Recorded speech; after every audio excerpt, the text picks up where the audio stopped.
atau otomasi cerdas, pengerjaan yang berbahaya atau berat dapat dilakukan dengan mesin, sehingga bisa mengurangi resiko kecelakaan kerja ya untuk karyawannya. Nah, ini representasinya. Ini proses manual ya, manual. Itu banyak orang, ada mesin-mesin. Proses manual yaitu proses di mana manufaktur produk dari sebuah mesin masih ada ikut campur tangan manusia. Dalam semua proses produk dengan presentasinya adalah 50/50 ya, 50% per 50. Sedangkan sekarang sudah mulai maju jam 4.0 mungkin udah semi otomatis. Nah, proses di mana manufaktur produksinya lebih sedikit akan bantuan manusianya. Paling presentasinya adalah 70% mesin, 30% manusia tuh. Ini ada satu orang. Ini mesin udah lumayan canggih ya. Nah, untuk otomatis proses di mana manufaktur produksinya full otomatis. Mesin dengan settingan atau dengan kontrol dari kejauhan. Biasanya pada kontrol room.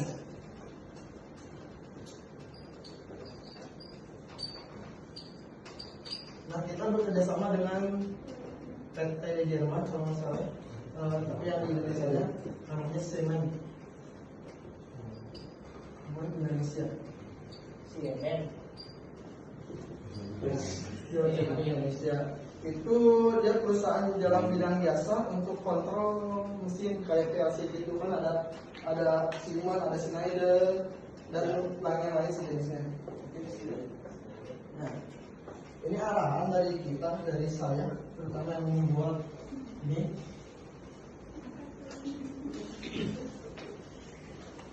Hal-hal yang harus dipersiapkan menghadapi revolusi industri yang harus kita punya. Mau tidak mau, siap tidak siap, revolusi industri itu bakal semakin maju dengan pesat. Maka dari itu kita harus mempersiapkan hal-hal seperti di bawah ini. Menurut kondisi dan situasi, kita harus lebih jeli, lagi dalam mendalami sesuatu bidang. Kita harus lebih care,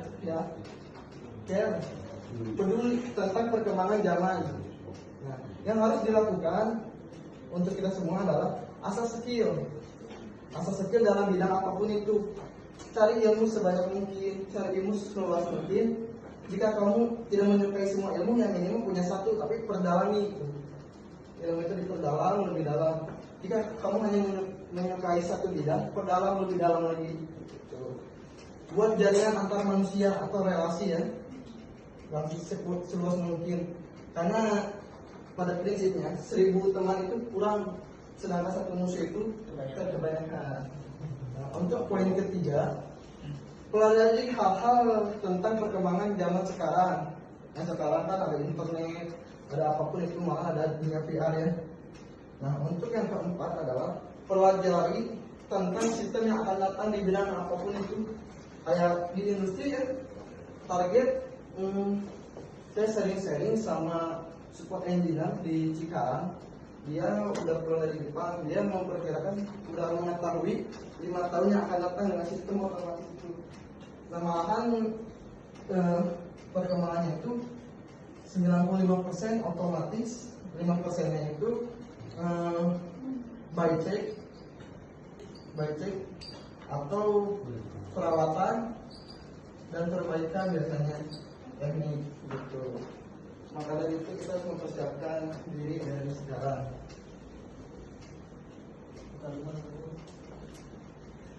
Dan poin terakhir, jangan patah semangat jika tidak menguasai satu bidang ya. Misalkan kita di teknik hujan masih bingung kira-kira, tenang, masih ada bidang yang lainnya. Rezeki itu tidak tertukar dan sudah tertakar ya. Jangan khawatir masalah rezeki. Ini dari saya. Ini pesan dari saya. Cara untuk memprediksi masa depan itu apa? Cara memprediksi masa depan itu dengan cara menciptakannya dari sekarang. Wujud tidak terwujud, yang penting tidak akan penasaran nanti di masa tua. Percayalah semuanya, apa yang terjadi, percayalah semuanya, apa yang sering kita keluh kesahkan sekarang adalah mimpi yang diharapkan atau doa yang selalu dipanjatkan oleh orang lain yang berada di bawah kita untuk berada di posisi kita sekarang. Yang paling jelas menurut saya, bersyukur. Ini gambaran yang kemungkinan akan terus maju ya, ini job-job yang bakal terus maju itu adalah arsitek. Karena negara-negara kan sedang membangun gedung-gedung tinggi ya, gedung-gedung tinggi pencakar langit, itu pasti memerlukan arsitek. Karena semua negara lagi proyek pembangunan, apalagi sekarang dijajah itu arsitek untuk membangun negaranya lagi.